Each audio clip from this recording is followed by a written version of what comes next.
وہ شاہد ہے. آپ کے ساتھ کیا وقوع ہوا ہے؟ وقوع یہ ہوا جی، میرے رشتہ دار ہیں، وہ ان سے ہماری 10-12 سال سے رنجش چل رہی تھی. تو انہوں نے مجھے دھوکے سے بلایا، عقیل نام کے لڑکے نے، جس کا ورک شاپ ہے ورن چوک کے قریب. تو اس نے انہیں فون کر کے بلایا، اظہر کو، عرفان کو.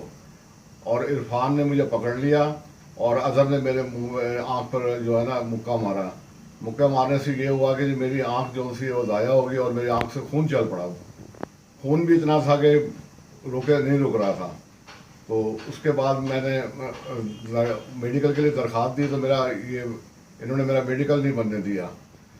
بڑی مشکل سے میرا میڈیکل بنا. 1 مہینہ ہو گیا میڈیکل بننے کے بعد. 1 مہینے کے بعد انہوں نے پرچہ دیا. پرچہ نہیں دیتے تھے. 1 مہینے کے بعد انہوں نے پرچہ دیا. اس کے اب 20 تاریخ کو، یعنی 1 مہینہ 1 دن کے بعد پرچہ دیا. پھر اس کے بعد انہوں نے ملزموں سے گرفتار ملزموں کو نہیں کیا. کون گرفتار نہیں کر رہا ملزم؟ ایوب، سب انسپکٹر ایوب. اچھا، آپ وہ کیوں نہیں گرفتار کر رہا ملزموں کو؟ وہ اس لیے نہیں کر رہا جی، ان سے انہوں نے ظاہرہ پیسے کھائے ہیں. آپ سے بھی پیسے لیے؟ ہاں، مجھ سے بھی 2 دفعہ 5-5 ہزار روپے لیا ہے.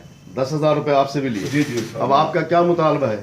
میرا مطالبہ یہ ہے جی، میں وزیر اعظم پاکستان اور وزیر اعلیٰ پنجاب، آئی جی پنجاب صاحب سے اور ڈی آئی جی صاحب سے اور ڈی پی او صاحب سے مجھے انصاف دلایا جائے اور میرے ملزموں کو گرفتار کیا جائے.